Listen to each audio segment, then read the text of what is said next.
What's up, gamers? It's your boy Chris here, coming back again from the tournament. We were driving back with me and Dave. What's up?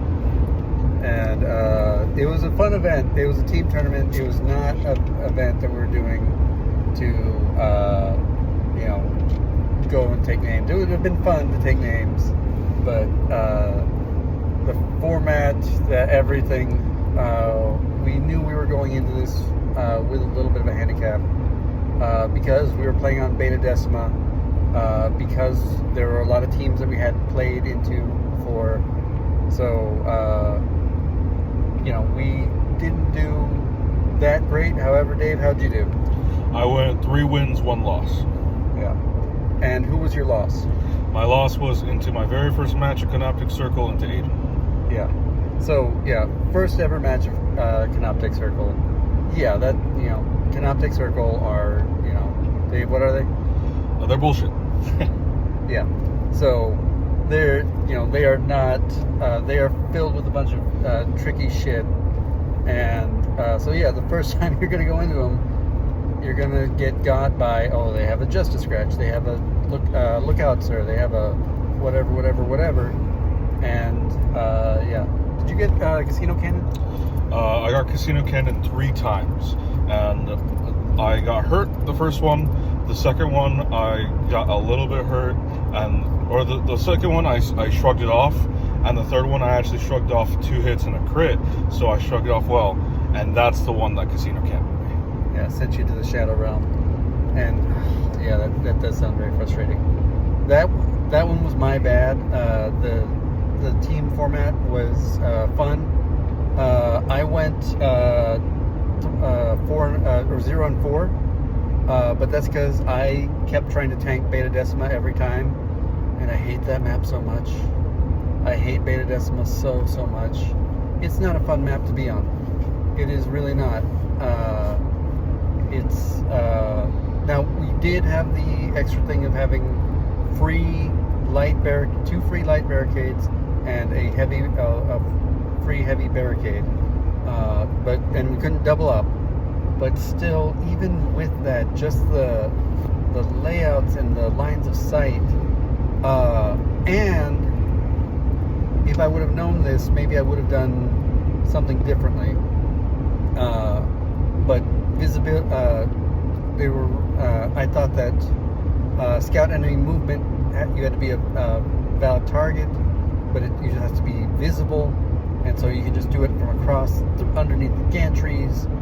And so that might have changed up some of my matches, maybe, I'm not sure, but I could have held back on points or things like that with Warp Covenant, just done, just looked into them and then had the Warp Fire Sorcerer with Seek Light just over watching the points and put enough goats and things on the other one to do things. I don't know, but again, these 4 games, I think, were my 4th game was, I think, like my 6th game ever on the new Beta Decima. And those other ones were like a year ago where I did that format. So but that was my job, was to tank it, and they were normally pretty close games. I made them work for it on all of them. So I'll go over mine, and then Dave, I'll let you talk about yours.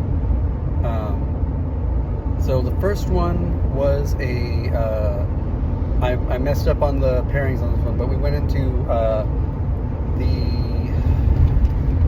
I think it was Tortillas Are for Closers, the San Antonio team, the Alamo Ranch team. So it was Alexander, Aiden, and Daniel, who were all 3 golden ticket winners, right?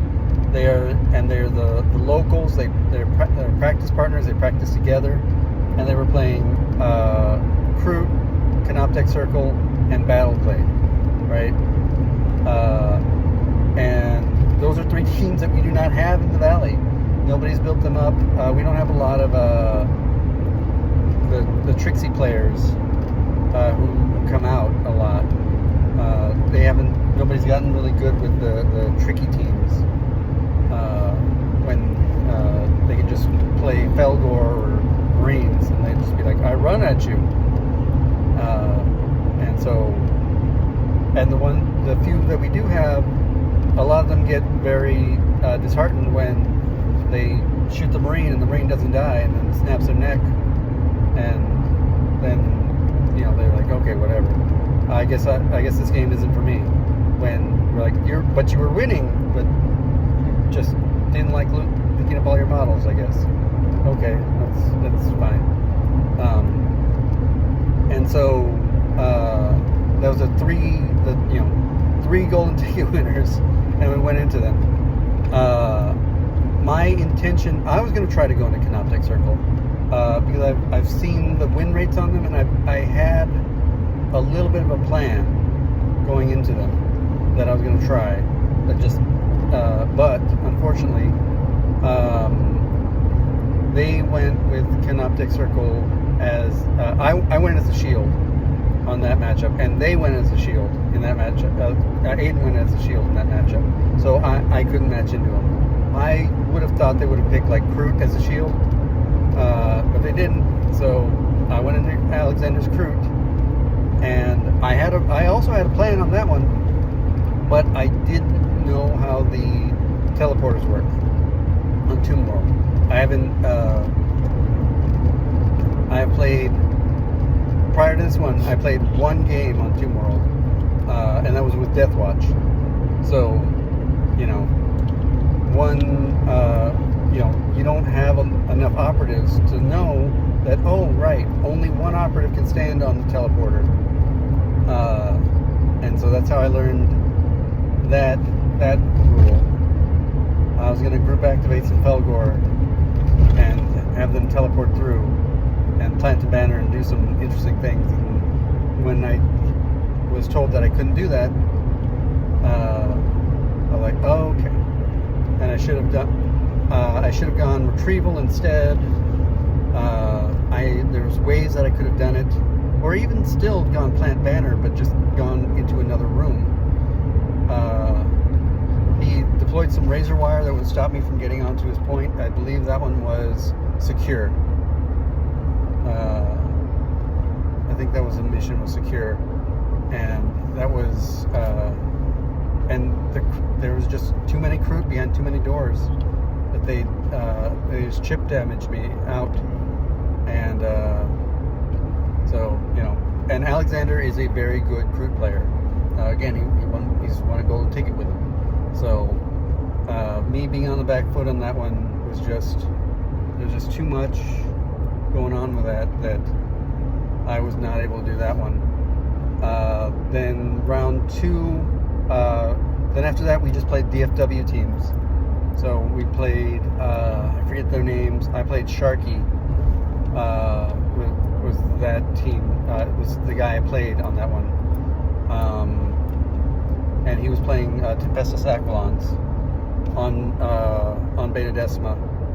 And it's just one of these things where I was doing really good. I did retrieval. I retrieved all 3.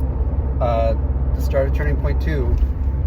And he started dropping down the Melta-Bombs and the Melta-Guns. And by the way I was positioning my retrieval, I got shot a lot. And I was expecting most of them, and I was ready to take those losses. But then he got a Melta-Gun on my Destiny Sorcerer with a non-obscuring shot, and it was literally just, I was a millimeter out of cover, and it just happened. And it's really funny. On TTS, I'm very good about these things, but that's because on TTS you have those tools that let you put out the 3-inch rings and everything like that, so that I'm able to visualize a lot of these distances when it comes to, okay, am I safe, am I not safe? And then especially on Beta Decima, where things are very much so in multiple dimensions, it was rough. It was rough with that one. And yeah, that one was my game into Alexander. I had like an 8. I lost with 8. My game into, but then I managed to get to like 10s and 11s for the rest of them. I lost a lot of them, but again, I was down an operative that I wasn't expected to be down, and I just but I went retrieval for almost all of them. I was doing pretty good with retrieval, and I just couldn't score the TAC ops a lot of times because of the natures of Beta Decima. And I went 3-2-2. It's the one I was most comfortable with. But yeah, I could have gone 3-1-4. I probably should have gone 3-1-4, but I wasn't. My goal there wasn't to do the thing, but it was to play on Beta Decima and give my teammates a chance to play on actual maps. So I knew I was not playing the optimal teams for Beta Decima. I knew I was not in the, so I knew I was gonna be the one to lose. And then I played Vespids on Beta Decima. I specifically, and again, I was tanking that match just to make sure that nobody else was, my friend Alan, our other teammate, was playing Plague Marines, and I'm like, I am not going to put Plague Marines on. I'm going to make sure that the Plague Marines don't go into Vespids on Beta Decima, because that's going to be a miserable game. I was trying to make sure that whoever, the other maps, people would have a good time on. So that was what I did. And this was into, I think his name was Grumble, was his Discord handle. I forget what his actual name was. And, but he was another DFW guy. And by round 4, because the game went long, because BCP crapped out on us, and they had to do manual pairings for a team event, which was, oh god, manually comparing scores was not a fun thing. They did that, and it, so yeah, that's what took a long time, and they managed to make it work, but by round 4, a lot of the teams dropped out because they were tired. We started round 4 at like 7 o'clock, so we'd been there from 10 to 7 already, so that was a lot of game. And so we rematched into the DFW guys, and I played on Beta Decima again, but this time I was into Plague Marines on that one, and yeah, that one should have been a 1. I should have won that one, a win. Should have been a win, but I forgot that his Grenadier also had a bolt rifle. So I thought, okay, he's only got 1 long-range shooter on that side. He had 2. So that one was a positioning mistake by me. And then 4 times, 3 times he saved both of his Disgustingly Resilience. Both. Not, 3 times he needed to roll 2 4-ups back to back to back. And he did that 4 times in a row, which 8 4-ups.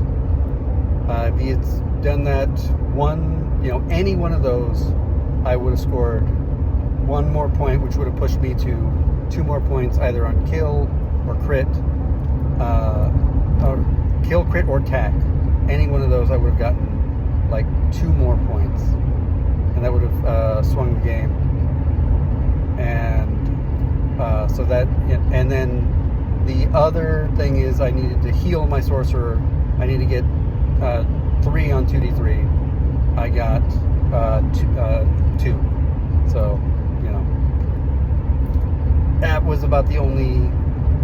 My dice were pretty okay. All the rest of the thing, that was the notable dice spikes. But overall, it was fun. Dave? So game 1 was into Canoptic, into Aiden, one of the big heavy hitters, and it was fine at first. I treated it with common respect. I scored decently. I broke past 10, but just all the tricks that they could do started popping up,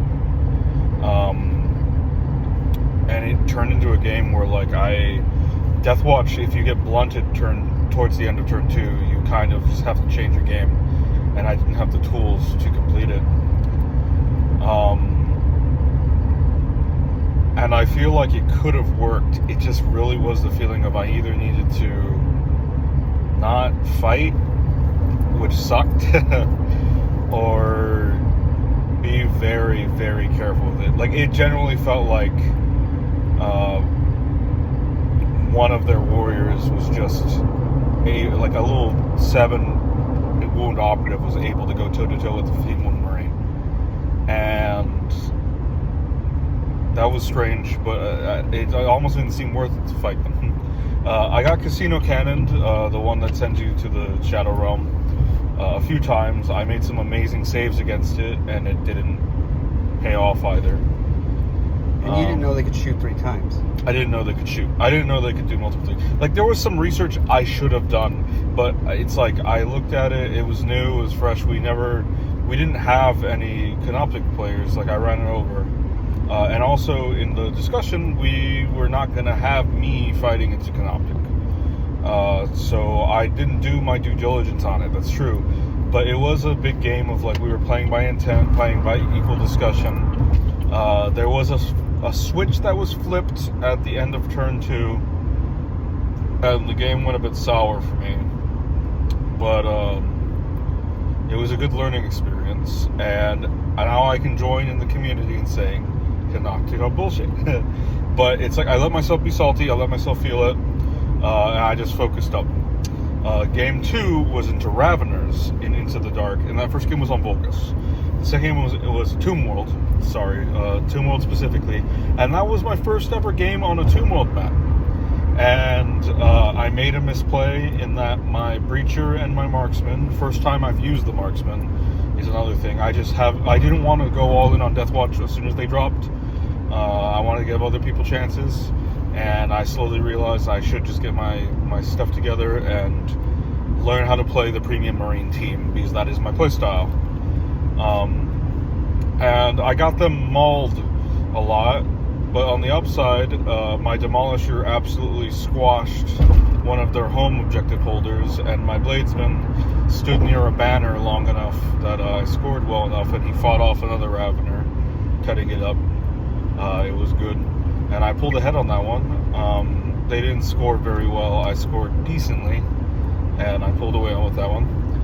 The third game was into Rekka Crew, against a very, very nice guy. Like, it was great. Noah, right? No, Noah was that one. And I got a double guard off and domed one of the Rekka Crew, and I also got a cheeky, basically all my pistol guys, the Aegis, the Blademaster, and the Sergeant all barreled through a door.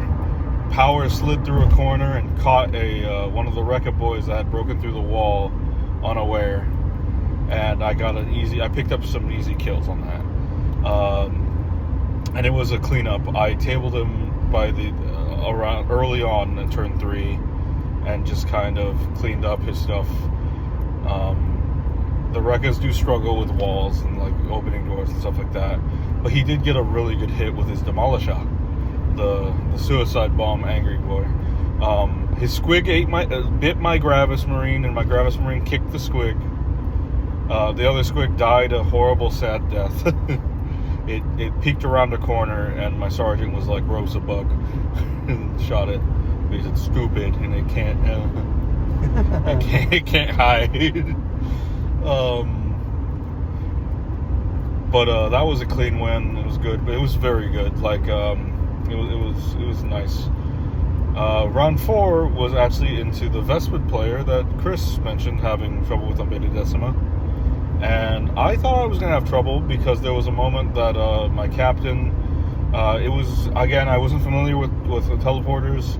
I thought I couldn't stand in a certain spot to be obscured with some walling, and I ate like a bunch of neuron blasts. And I was worried. I was like, how's this going to go? This is worrisome. And it was my first time using the disruptor. And oddly enough, the disruptor was actually really good for reasons that weren't his disruption. He kicked open a door, sprinted up to the stealthed up, the stealth suit Vespid, and domed him, and then dared the sniper to challenge him.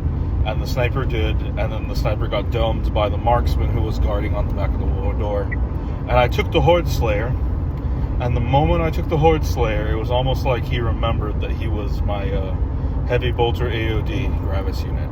Because he was like, is that an obscured shot? Do I not have to ignore obscuring because the other buddy used it?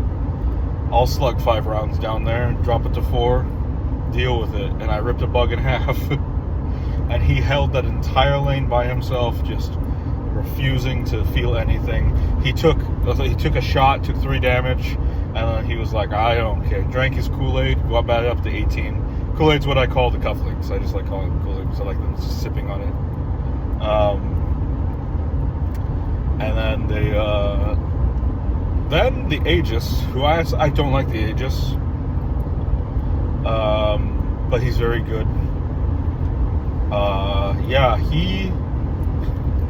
He domed like 5 Vespid in the head just by like, he ran up, killed one, whipped his pistol out on a counteract fight after killing another one, headshotted the sergeant who was flittering into the room for the Vespids, and he just like absolutely demolished everyone there and like just made them pay for it. And then I ended up losing his 5 domination points because he only had 4 wounds left, and then a little Vespid teleported behind him with a flamethrower, and I was like, that's unfortunate. But it was the big feeling of I kept the crit op, which we took stake claim, and I just kept him off of multiple points. So I just denied him all the points, and I crept up and I scored. And it was one of those big feelings where I was just like, this is the strength of a well-chosen Deathwatch unit, is you can make your opponent answer, and it just takes like 2 other guys just doing the mission and being tough on their own. So that was good. So I ended up 3 wins, 1 loss. Our buddy Alan, Chris didn't talk about him, but our buddy Alan went 1 win, 3 losses. But him and Chris were pretty cheerful. They held in there and they did their thing. Beta Decima did break Chris at the end, though. He got tired. I was very tired. And every round there's a little mechanic where you pick a table, and if they win, they get an extra victory point. And every time Chris is like, I picked you. He asked me the first time, and I was like, yeah, go ahead. And from then on, he was like, it's you. It's automatically you. And I was like, okay, I guess I gotta perform. Yeah. And I did. It was a fun tournament. It was good. Learned it. I'm hoping that we can get some people to start helping us get reps with the stronger teams. And for anyone who says the Demolish is a bad operative, screw you. It's a good operative. It's not. It's a casino hammer, but I will use it because I love thunder hammers, and everything is thunder hammerable. Yeah, and I mean but that's also your playstyle, Dave. Is you say, I'm either going to, I'm going to charge you, and I'm going to, roll, and if I win, I win. If I die, I die. Right? And that's why I play Warp Coven in that. I'll shoot you, and then I didn't do anything, I'll pay a CP and flip back to conceal. And, so long as I have CP, I can keep doing that and force you to come to me and deal with things, or rubber band people back into cover, and I'll play my tricky wizard bullshit. And whereas you just run forward with your red-green Godzilla aggro deck into the commander scene and just... Yes. And so, that's the different playstyles. Yeah. Alan was definitely having a time. He was also playing into a bunch of teams that, like we said, we haven't played into. So that's also a lot of it. And Alan also didn't have a lot of time to do a lot of prep for this, but we knew he was going to be available for the tournament. A lot of time, a lot of the other players that we have down there, their schedules are not reliable enough that, when I had to pick a team, 2 week, I had to have people who could reliably say, I can do this, 2 weeks out and stuff like that.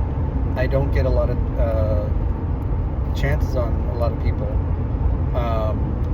And we want people to have, who are either going to have the right attitude of, oh, I'm going up there for a fun tournament, and if I lose, I lose, or people who are going to get into the grind set and do some practice games or things like that, and finding the people who want to spend 12 hours in a game store pushing miniatures around is hard.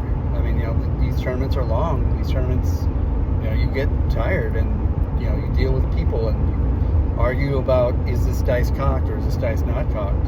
So, there's a lot to that. But I found the team event a lot of fun. The next one's going to be in April in Houston. We'll see about that one. Part of the other reason why we're able to go to this one in San Antonio is we have friends in San Antonio who we can stay with, and these types of tournaments are, because they go so long, you need to be there for 2 nights. That's two hotel nights.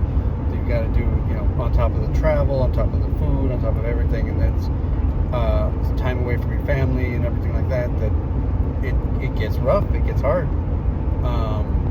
So finding people who can do that, and that's the other thing is that Alan has a place up here too. So we are able to not ask undue expenses from our teammates to do this, whereas the Houston trip will be an expense, and so it's going to be something that so we'll see. I don't want in this economy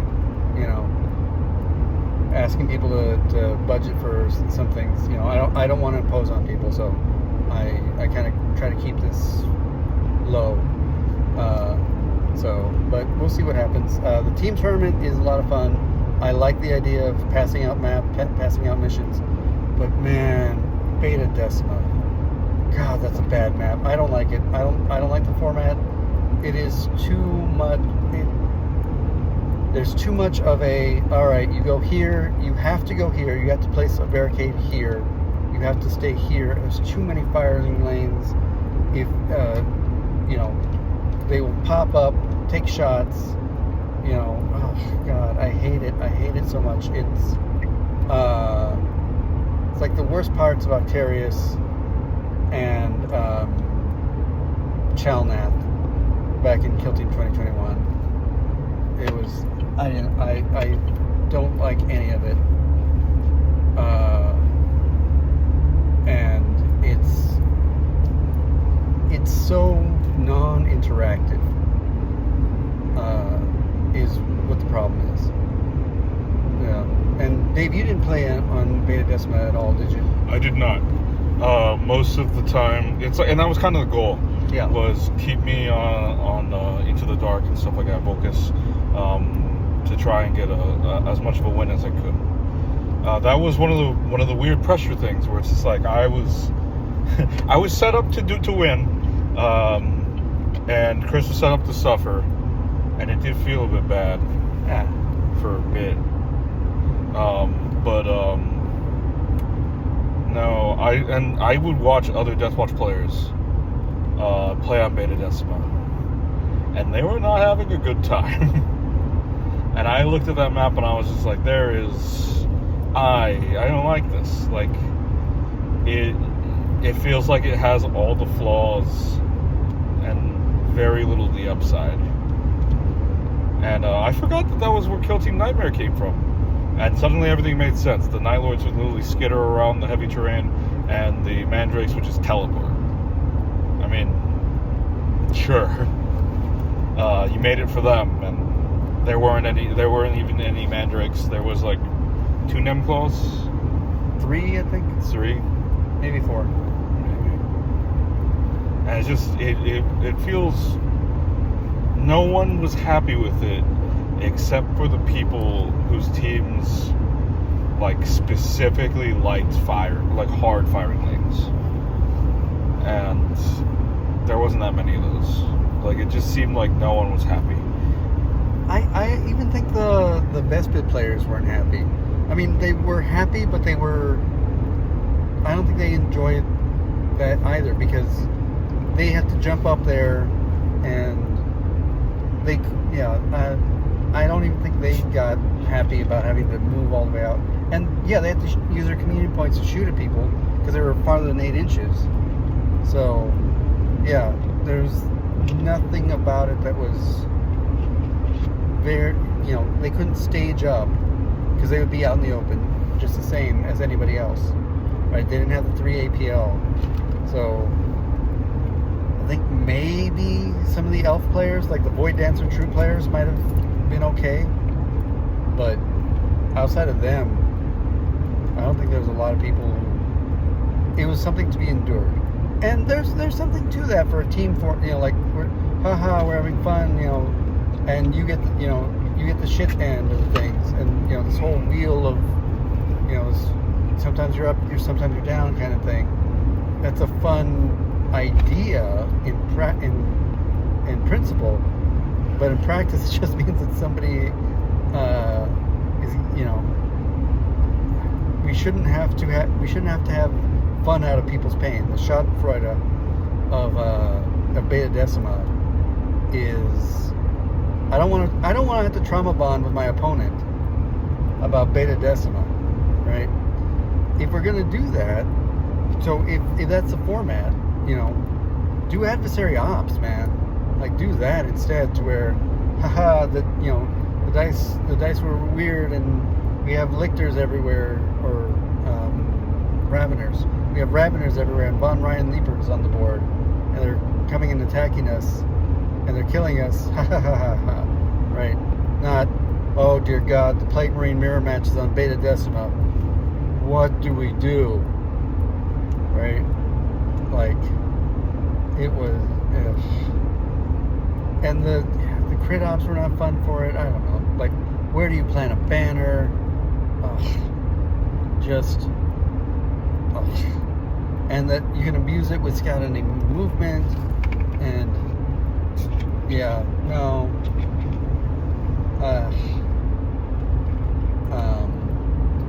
not a bad map. I get the idea. And a lot of people complained that the event went too long, and I think I agree, but I agree because we were playing on Beta Decima. Beta Decima is one that requires a lot of pauses for line of sight checking, and am I under the gantry, am I over the gantry? It's KT-21 obscuring, and if you remember anything about KT-21, the obscuring was what ate up a lot of the time, arguing about, am I obscured, am I not obscured, and people getting bringing lines of string to draw cover lines from base to base and stuff like that. That's what it was, and we got rid of that for Kill Team 2024, but then they gave us Beta Decima. So I don't know, man. But we'll see what happens in the next one. I'll petition Grubs up there. Oh yeah, that's the other thing. It was fun to see everybody. It was fun to be back and see all the teams, and meeting the DFW people. That was fun. Getting to know a lot of these people's names who I've seen on Discords and things like that, and just getting to share that wider community. I mean, that's what this event was about. So that was the fun part. Dave, any final thoughts? It was a good tournament. It was a good experience. It was great to feel part of a community, and it was really good for the ego. It was very enjoyable. I'm glad that we did it. I don't know if I'd want to jump back into another one soon. But it is the thing where it's like definitely gonna take the training arc a lot more. There was just a lot of factors that made it hard to practice for this match. But now that we've got one under our belt, I think it's good. Yeah. So we'll see what happens later on. We'll see what the next events are going to be. There's nothing big that I know of coming up until like April. I know like there's Lone Star Open at some point. There's going to be an Alamo GT. Clutch City is also sometime around March, I want to say. So maybe Clutch City might be something you look into in Houston, but we'll see. But anyways, until then, hasta la pasta.